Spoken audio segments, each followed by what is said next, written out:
What is it specifically about people that brought you to this world? I just want people to feel free, free from patterns. Freedom is a deep value of mine. And what I really want to create in the world is an environment of freedom and connection and playfulness. Hi, Susan. Welcome to the show.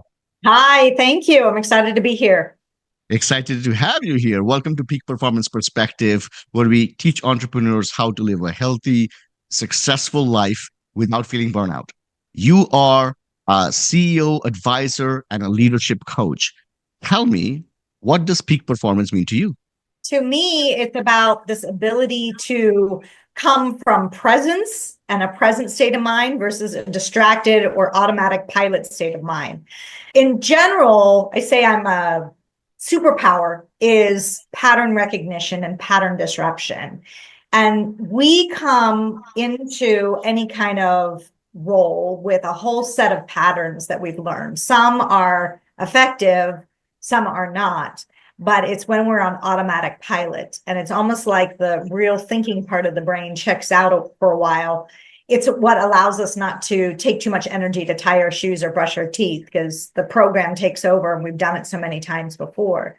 So peak performance to me is really about being aware of those patterns, working to shift them so that you're actually being present in the moment and you're not being run on automatic pilot. Your leadership coaching blends neuroscience, music, emotional intelligence.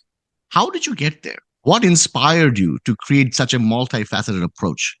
Yes, well, I think I have a multifaceted background. I just to give a little bit of my background, I went to Harvard Law School, but did not end up practicing law.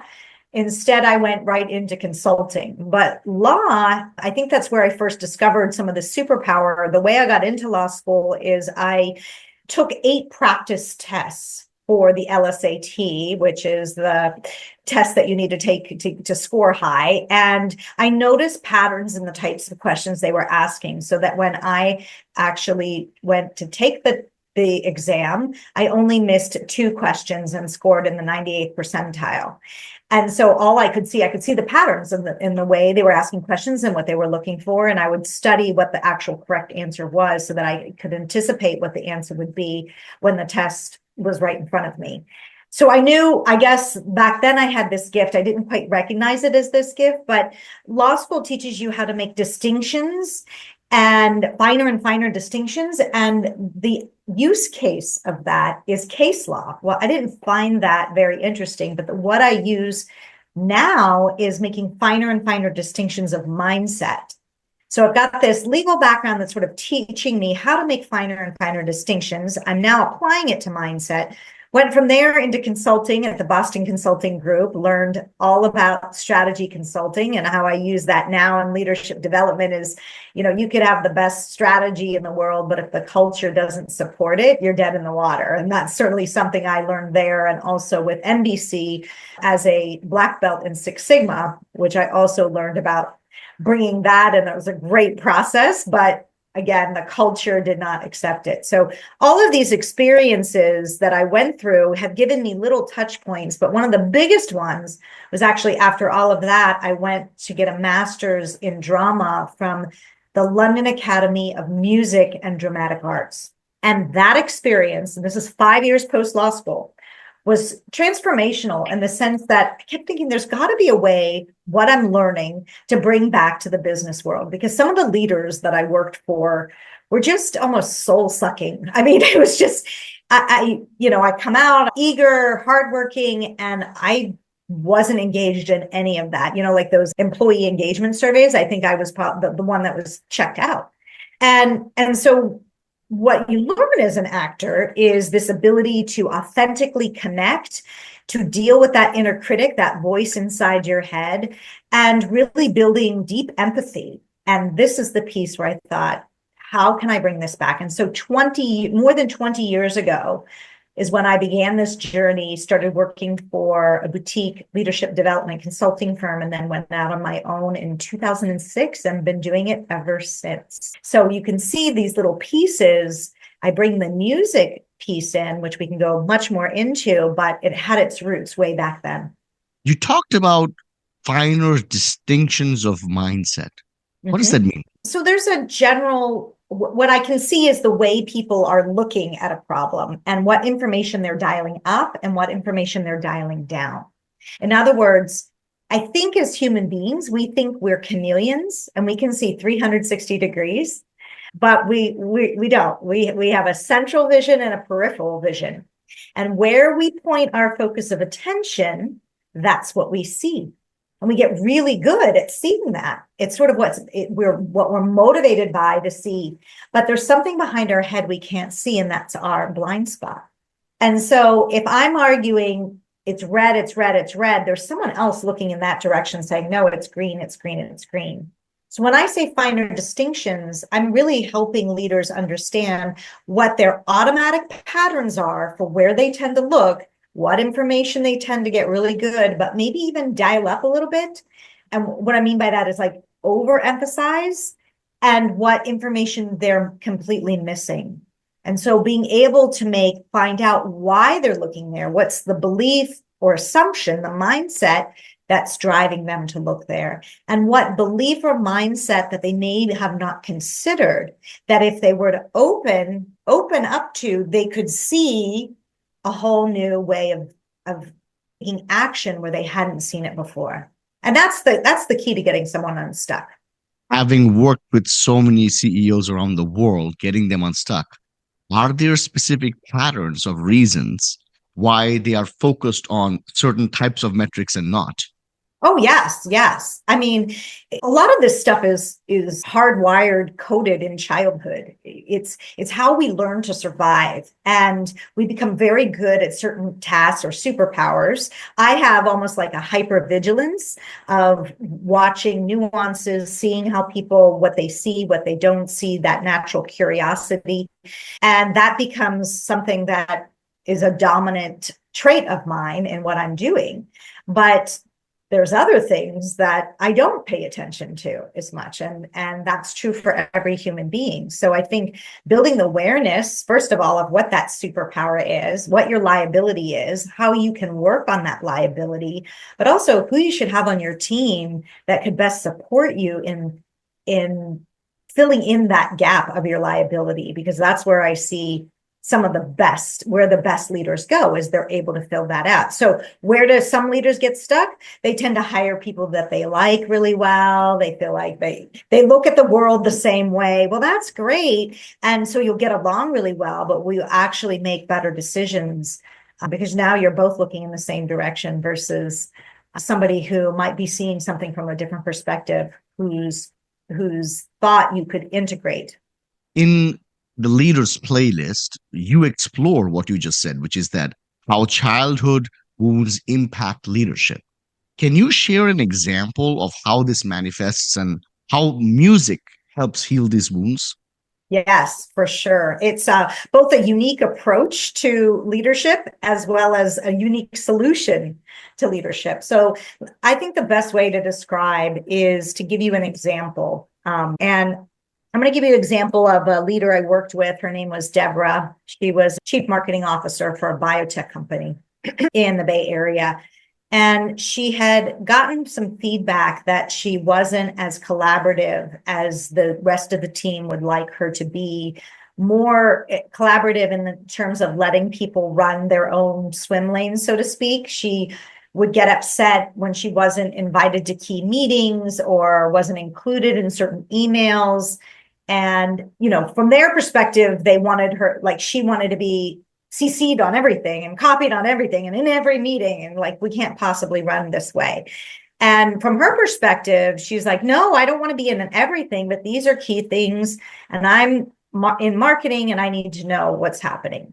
What I was curious about was, why was this showing up for her and her feedback in the first place? And so I asked her to connect to the emotions that would come up for her when she noticed she wasn't copied on an email or wasn't invited to a key meeting. And she described that as she felt angry and she felt like she was being excluded.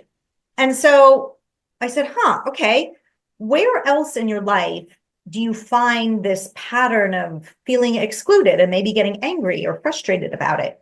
She thought about it and she said, it's also happening in my personal life when my ex-husband takes the kids to the lake house that I used to get to go to too. I almost don't want to even hear about it. Like, I don't want the kids to tell me. And that just seems really strange, but it just gets so, I just feel excluded from that. Where else in your life have you felt this? Going back, she could trace back lots of different examples. One in college when she didn't get into her top 3 picks of sororities. And I said, what's the earliest memory you have of this feeling excluded and feeling angry about it? And she said, well, actually, my sister was kind of the blonde, vivacious one that everybody paid attention to. When the neighbors came over, they just wanted to talk to her. And I was kind of like the mousy, shy one that nobody paid any attention to. So she could see what we're talking about is actually, she has a pattern, or what I call an old playlist of I am excluded. And so once she could see that that just keeps showing up in her life in various flavors, right? She just thought it was about what was going on then. And rarely is it that. If it's something that's deeply kind of triggering to you, oh no, that has its roots all the way back, right? So she could see that, now I see this is actually a pattern. And it's not about changing my environment because the pattern's just going to show up again. And that's often what people think, like, oh, if I just change jobs, and I'm like, likely that pattern's going to show up in some other form, right? But it's still going to be the same pattern. So we used music, and I'll get into a little bit later the neuroscience behind music, but we used music to help her recognize when the pattern was happening, right? When she's in it. Because it's a little bit like you've carved out this 8-lane highway to hell. When you get triggered, you're just speeding along. You're on this 8-lane highway to hell. And how do you get off? Right? You got to take the first exit. And how do you catch yourself sooner? So music was one of those things that's a pattern interrupter. And what she did is she tied this pattern of I'm feeling excluded to a specific song that represented that to her. And that song was Adele's Hello. So, the song is just like, hello, can you hear me? I've been calling 1,000 times and you won't pick up the phone, And so when she felt that familiar, like, oh, I wasn't included there, she'd go, oh, there's Adele again. Do I want to be Adele here? And so you want to think about, like, well, where do I need something like Adele's Hello to interrupt my pattern? So that's sort of the first stage. But then the second stage is, well, how do we build a new highway? Because we've got this 8-lane highway to hell grooved in. And how we build the new highway is, again, through music. How that works is that music, there's an enormous body of research showing that music is one of the fastest ways that you can use to increase neuroplasticity or wiring new pathways in the brain. Think of it as it primes the neurological landscape to be able to make change stick. So you can build that new road more quickly. Everything's faster when you embed it with music. So tracking so far? I'll share how we use it. Okay. How we then used it going forward is we said, okay, what is the new road that you want to create? What is it that you'd like to be feeling instead? And she came up with a new playlist title called I Bring Peace and Appreciation. And I usually ask people, it's in the form of an I am statement or I create. So hers was I create peace and appreciation. That's what she wanted to show up as. That's the type of leader she wanted to be. And she selected an actual playlist of songs that had her practice being in that vibrational state, because emotions are actually vibrations and everything vibrates, even the earth. We vibrate. We can't see that, but we can measure it. And so her creating that list, she would practice playing that, getting herself into that state, starting her day with it, but also her assignment was to start notice places in which she was included. And these started out small. It was things like she got invited for a glass of wine by the neighbor, right? Or the kids invited her to a special brunch. But the more she started to put her attention, remember what I said, information we dial up and information we dial down, on all the ways that she actually was included, the more this sort of trigger got quieter and quieter. So much so that in her work, the more she did this, the more she felt less of this, like, I got to get in there. And the more she kind of backed up, the more they came towards her and wanted her opinion and ideas.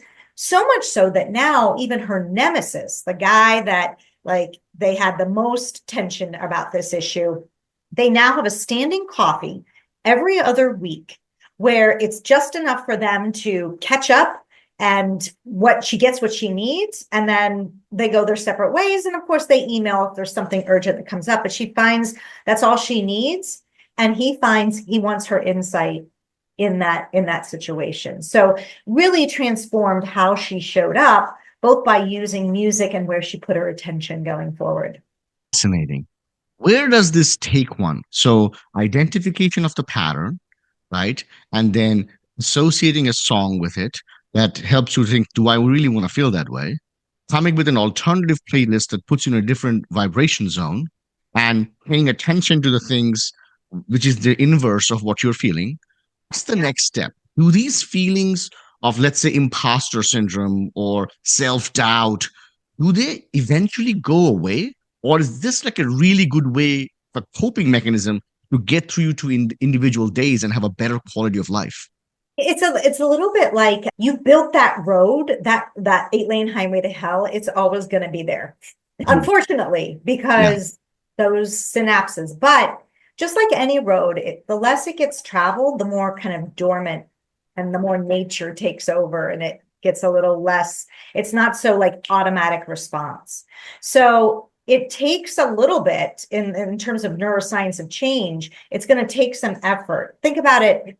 If you were to take your car and drive it on a dirt, like off the highway onto a dirt country road, like it's uncomfortable and it's bumpy at first, but the more travel that traffic that road gets, the more it becomes a 2-lane highway, and then a 4-lane highway, and then an 8-lane super freeway. So now you're at better choice and you can catch yourself, and it's also just as easy to go down that pathway. But that's just repetition, right?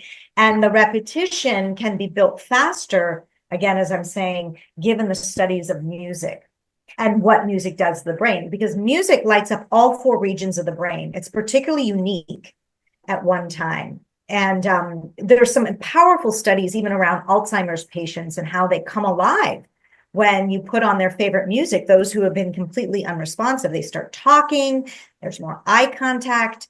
And this can be seen in an MRI where all the parts of the brain are lighting up. And it's that communication level that allows this new road to get built more quickly. Those listening to the podcast who want to try this, should they pick out one song? How many songs should be there in a playlist for the overthinker siblings of mine? Because I'm in that category.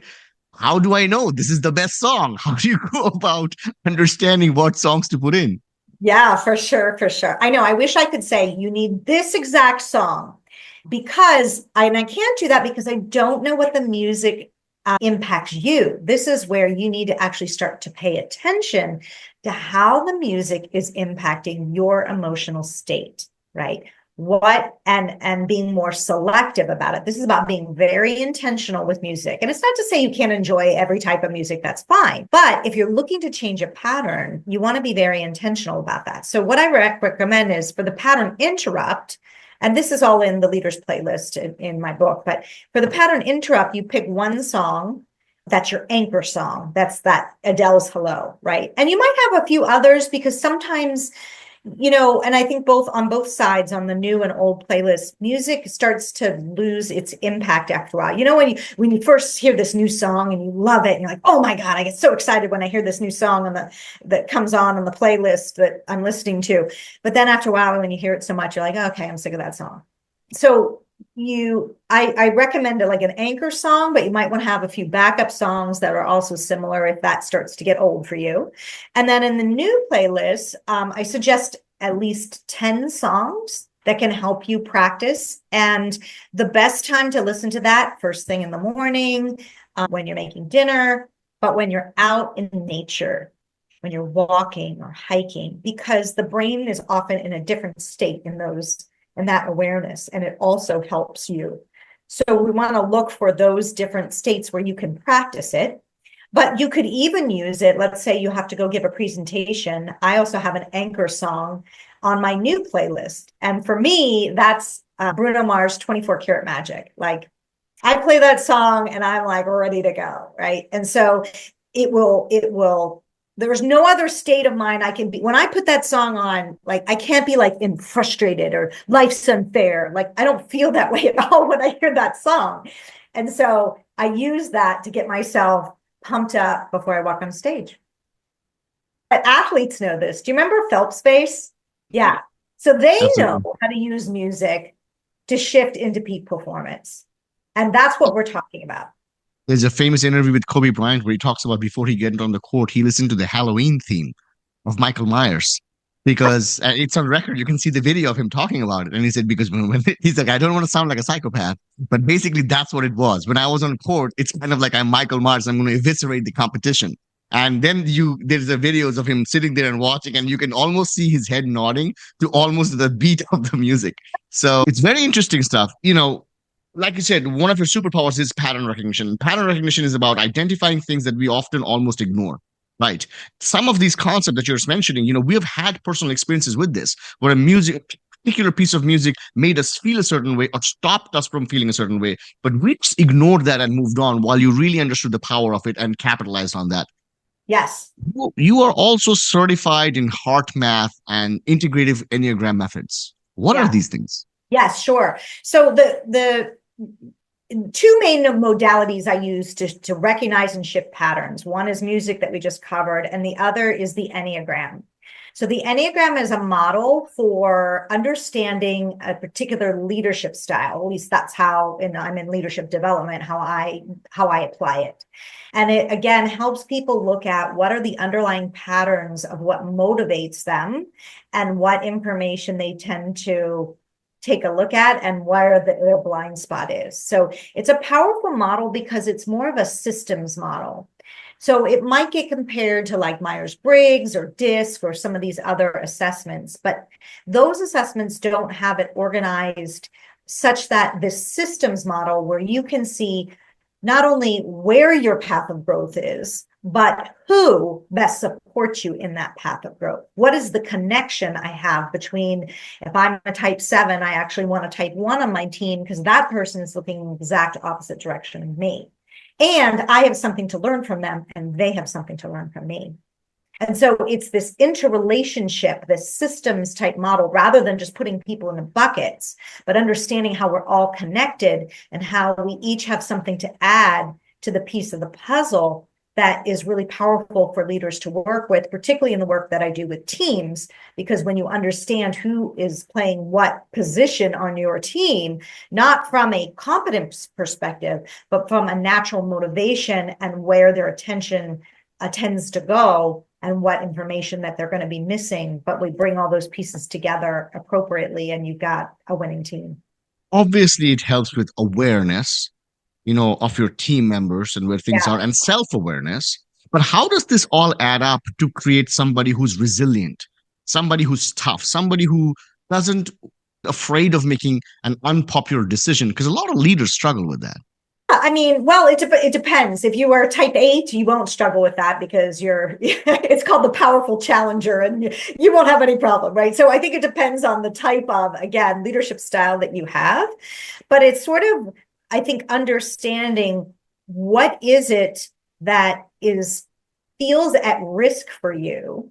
Like if you don't want to if you want, what's at risk? I don't want people not to like me. Why? What's at risk for you? What if people don't like you? What does that mean? Right. So what I help people see is they have a strong desire for belonging and that's driving it, but that's an egoic need we've got these kind of core egoic needs of being right, being included, being in control, each one of those things, or looking good, right? I got to look good.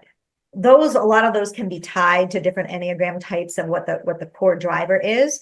But if you go after those in particular and not a meaningful mission outside yourself, you'll find that that's just not inspiring leadership for most people. If you can always tell the person that's working really hard to be the smartest person in the room, like they need you to know that they're the smartest person in the room. Is that inspiring leadership? No.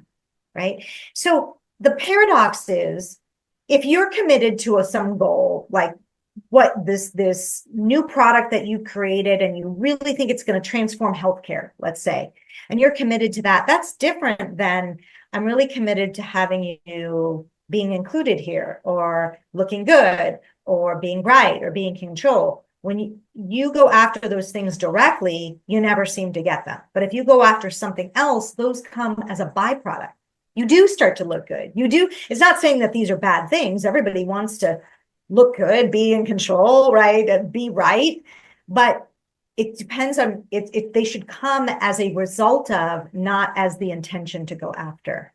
That makes sense. So, what is a pattern interrupt that one can use for that? Because you're 100% right. There are so many leaders who have a desire to be liked. And not just leaders, people in life. We want people to like us, and we end up getting into relationships, personal and business, and all types of stuff just because we want to be liked. And then we look back at it and we say, oh my God, I can't believe it. So, a lot of people listening to this know about these traits about themselves. Yeah. How do they stop themselves from making the same mistake again? Is it just awareness, or is there something else? Well, it's awareness of desire, of like, of course we want to be liked, but how much is that influencing your behavior? And actually, is your need to be liked actually causing you to be manipulating people to like you, right? Mm-hmm. I would say better to put your attention on something outside yourself that you're very committed to, a vision for something. And again, the company, the mission, the something outside yourself. Because when you start going in like that, you're going to get tripped up. It's not going to be inspiring leadership. Tell us a little bit about understanding the neuroscience of behavior and how you use that to improve team dynamics and even organization culture at a higher level.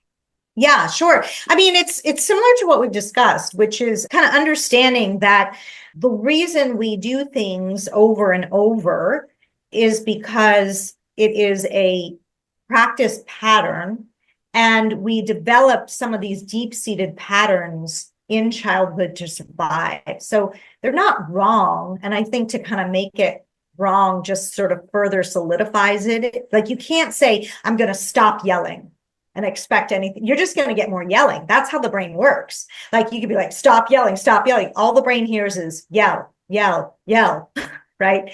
And so if you're a yeller now, you probably were a yeller at 5 years old. Like, that's the reality of it, right? So we got to be aware of it. But instead, this is what I said, put your attention on what is it that you want to create, not what you don't want any more of.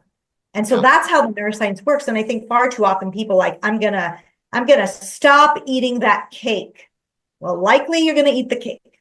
Instead, what can you focus on that would be more proactive that you're walking towards? Like, I'm gonna start walking 3 days a week, or I'm gonna eat a salad every day, right? So you want focus on what you want, not what you don't want. Because the neuroscience will say you'll just get more of what you don't want. The brain doesn't understand the difference. When it comes to recognition of these traits within oneself and being able to be cognizant and then using them to be able to better ourselves so that we can be a better leader, better husband, better entrepreneur, with all the disruptive changes that are happening in the workplace today, what do you think is the most undervalued skill that leaders should develop that they just completely ignore? Oh, definitely emotional intelligence. I mean, at the end of the day, artificial intelligence is going to take the rest. Like, we're going to be left with that. Yeah. Right. And so when I say emotional intelligence, what I'm really talking about is how accurate are you in picking up when someone comes to you, what that person wants, thinks, and feels? And how accurate are you in recognizing in yourself, what do you want, think, and feel as a result of that engagement? So building that awareness. And that is something that the machines can't replicate. It's probably the only thing they're going to be able to not replicate. How does one go about building emotional intelligence, emotional awareness? Well, these types of tools, right? First of all, noticing, getting in touch with, what do I actually feel? It's a simple question. You know, the question we ask people are like, how are you feeling? Good. I heard this acronym like, or you heal fine. Fine could stand for feelings inside not expressed. Now, sir, in certain circumstances, we don't actually want to know, right? We just want the fine and good and we want to move on to like whatever. But kind of a more powerful question is, what are you feeling right now? Not how are you feeling? Because you're going to get what? Fine, good, what are you feeling? And can people start to really name different emotions? Like, I'm feeling elated. I'm feeling concerned. I'm feeling confused, right? How do you have, and I think building vocabulary around these different emotions and tapping into what we actually are feeling versus just letting the intellect run the show is the piece for building emotional intelligence. Because the more you can tap into yourself, the more you're going to be curious as well. Where are other people coming from? We talked about the most undervalued skill. Let's talk about what are some of the biggest misconception leaders have about their own capacity to change and grow. I just recently heard this fascinating statistic that, there was a belief that you can change a habit in 21 days. That's actually not true. It's it's somewhere between initially, it depends on how deep the pattern is, between 66 and 99 days of continuous habits. And even then, the deepest seated ones can take 18 months. So I would say the misconception is like, oh, I'm going to clean this out in one day. Like you got to recognize like we're up against like this is a bigger task. It's going to require more of our attention than we realize in order to make deep change happen. And so that's why I introduced music, because we need all the help we can get. And we know that music shifts our state, which is why we work out to music. But what I'm talking about is if it shifts our state, we can use it more intentionally to choose the state that we want to practice being in. And the more we choose that state we want to practice being in, the more we'll have access to it when we need it, the more it will become a default if we want it to be so. But it's going to take that time. Part of the reason I have so much respect for the work you do is because you're telling the truth. I have been on the opposite side of the statement. It takes 21 days to change the behavior, right? When I was in sales and marketing, when I was brand new in sales and marketing, just coming out of engineering, and I did not belong in that room at all, I was struggling a lot. And I would hear that all the time. And I saw myself and many others crumble under this feeling of, oh, I can't even change after the 21 days, that I'm supposed to be doing this thing, because you're right. Some of these changes are more deep seated and crushes statistics and fake science. Like this crushes more souls than it actually Yeah. builds up. So I'm glad that you're doing the good work. Yes. Well, also, I would say what's so key and what I think leaders underestimate is how much of this work is truly about loving yourself and bringing self-compassion to you. Because if you have that expectation, you don't do it, and then you beat yourself up for it, that is not going to help the brain at all to learn something new. I mean, think about a kid learning something new. If you beat them up for what they're doing, do you think they're going to learn better? Likely no. Or they may learn something, but there'll be like some other side effect related to it. So leadership, a big part of it that people don't realize is it's really about learning to love you, even with your shadow side, even with your dark points. And yes, you're working on them, but can you love yourself through that? You have a podcast, The Enlightened Executive, where you explore cutting edge leadership techniques. Can you tell us a guest that you had where you had an experience where it was the most surprising insight you learned from? What is something that sticks out in your mind? Yes, I had. Oh my gosh, there's been so many. One that I had is he's a Chinese trained face reader and fascinating around. He's brought into this is not like he's brought into some of the most powerful CEOs when they're negotiating big deals and picking up information about that person based on micro expressions. And he told me that in Chinese culture, if there's more than three people in a room, like in a business meeting, one of them is a face reader, most likely. That's how prevalent it is. And it hasn't been as prevalent here in the West, but he has this skill and has studied intently, and he is dead on people. It's amazing. So his name's Eric Stand Up, and he's on one of my episodes, and that's a fascinating one. Interesting. If there is one piece of advice you would want every leader to take away from your coaching style, the coaching material, book you have written, what would that be? To ask those closest to you, if there was one thing I could shift in my leadership style or leadership effectiveness that would have the biggest impact on the team, what would that be? And listen to the responses. Don't refute them, don't refute them, just listen. Collect that. Look at the commonalities of that. So you can start to get that nugget, that next step of what your unlock will be. So building awareness about how you're showing up. So that's what I would recommend doing. Or you can You know, hire to do that. I'm just simply fascinated by you because you went to law school, you studied acting, you did all these things. Your superpower is pattern recognition. Pattern recognition is a superpower that could be used in any field. What is it specifically about people that brought you to this world? Because you could have used this skill set for many other things. Yeah. It's a great question. I just want people to feel free, free from patterns. Freedom is a deep value of mine. And what I really want to create in the world is an environment of freedom and connection and playfulness, because there's a very playful side to me. So that's the world I want to be in. And this is what the environment I want to create for others. So I want people to feel a sense of freedom and freedom from patterns and habitual things that get in their way. Susan, it takes a special kind of person to be able to have the academic achievements that you have had and then devote your life to the service of people because that's what you're doing.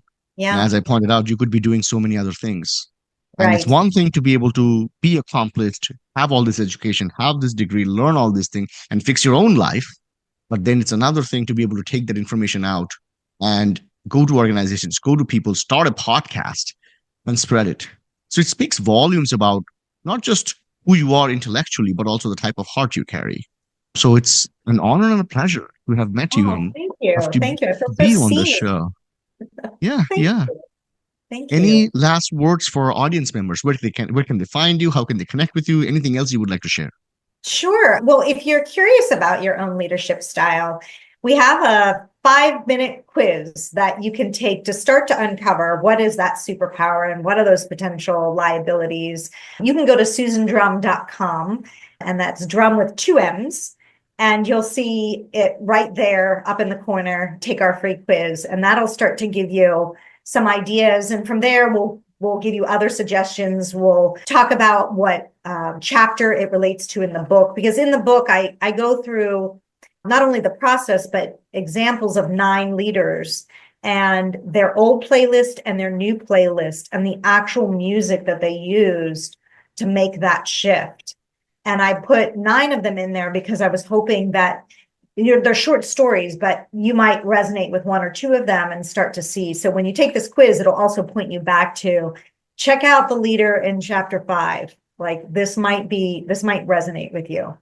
I have taken God knows how many quizzes, all the way from Cosmopolitan to, quizzes on professional quizzes like this. I have never heard of a quiz like this. So actually, I'm going to go and take the quiz myself because I'm Oh, curious. great. Great. Thank you so much for being in the show, Susan. It was great meeting you, and I hope to talk to you soon again.